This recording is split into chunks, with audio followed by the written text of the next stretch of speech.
And welcome back, everyone, to Overtime. As we teased earlier, we have a special guest with us. We're so honored to have none other than a Delta longtime coach, commissioner of the D-Lump Football League, a gentleman I've been knowing for quite some time, and he's none other than D-Lump himself. Thanks so much, D-Lump, for taking time out of your busy schedule, because I know during this time of the year, with school out, your summer league football camps are getting ready to get started here in a big way.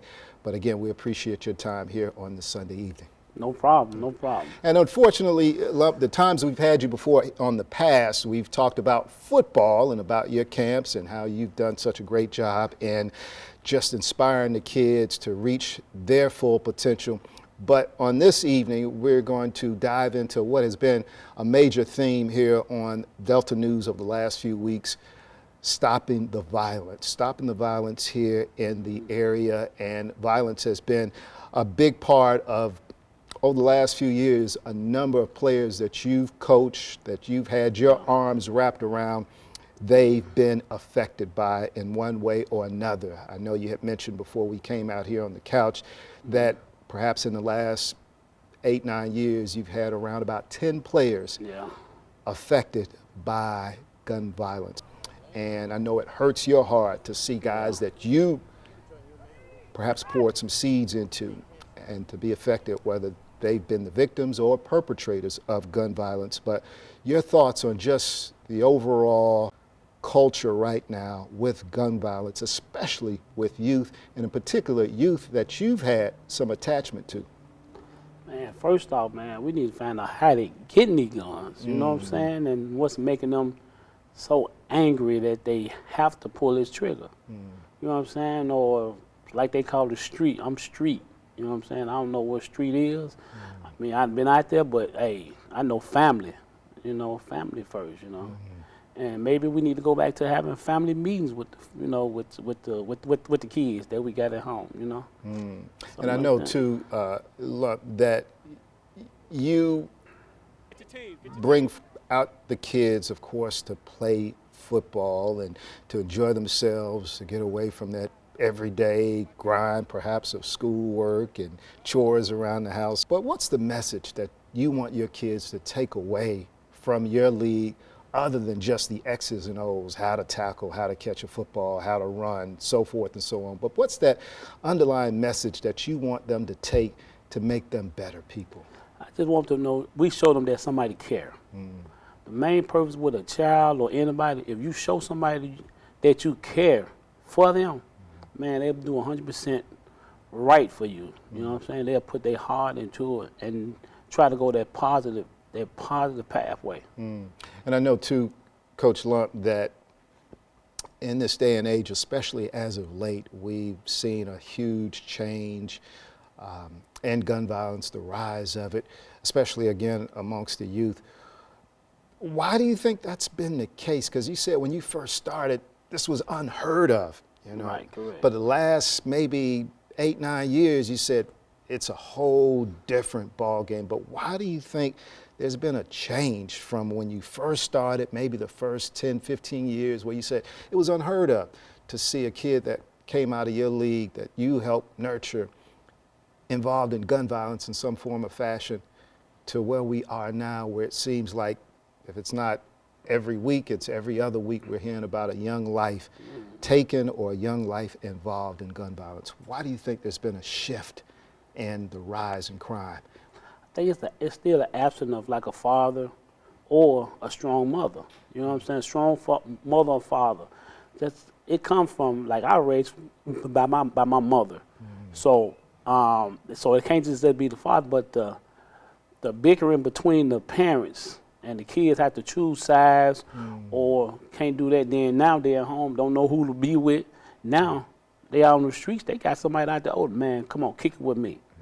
You know what I'm saying? I'll show you how it go. Even if it's, and that'd be the wrong way to go. Yeah. And one thing I've noticed too, seemed like I guess a underlying theme of the gun violence, a lot of it has been retaliation. And a lot of kids, from what I'm understanding, anger management. You mentioned that. I remember in an interview that we did a few weeks ago. We got to start from the top. Let's start with officials. Let's start with OGs on the street. Let's start with the coaches, y'all. And the parents. See, can we touch somebody hard and see why they so angry? I don't know what's bringing them to be so angry. And we got to get out and show the people that we do care. Show the kids we do care. But how do you make sure, or the message you can provide in terms of anger management, saying that, hey, if you do get angry, channel that anger in a different direction as opposed to picking up a gun? Yeah, it goes to like conversation, communication between the parent and the child, or the brother and the child, or the sister and the child. Somebody that they look up to and that they can come to as like a safe space and talk about this. And some could be happening with somebody doing something to them, or some could be going on, because I hear a lot of stories that what these children go through, and I try to step in to like comfort them and talk to them and get with the parents. Look, hey, talk with your child. He got something to say, and you can't just holler at him, tell him do this and do that. Oh, he don't do me up. They don't mean this, doing that. No, let's communicate. We got to treat them like they human beings, just like they are. I raised my children as y'all are people too. You a human. I mean, you know what I'm saying? It ain't that just because you 6 and 7, you can't say what's on your mind. You got to be able, they got to be able to talk. They know what's going on. They learning right now. So if we teach them young, they'll know how to deal with things as they grow older. You're going to be able to communicate. So in other words, it sounds like those that do get hurt, they tend to want to hurt others. Correct. And so you got to change that mindset. Yeah, man. We gotta tell them, look, hey, everything ain't got to be swinging, fighting, shooting. You know what I'm saying? Some things you got to be able to talk. You could say, hey, maybe it was a misunderstanding. And what about loving yourself too? Because that seems like to be a very important aspect of trying to stay away from the violence. Love yourself, because if you can love yourself, you can help somebody else. That's what I believe. And I teach my kids, hey, you love yourself before anything else. Because if you don't love yourself, you can't love nobody else. You know what I'm saying? Once you love yourself and feel good about yourself, now you can raise your children. You can be with your mom, your dads, cousins. Hey, I love myself. Let me show you how to love yourself. And I preach that in my kids, and I tell them.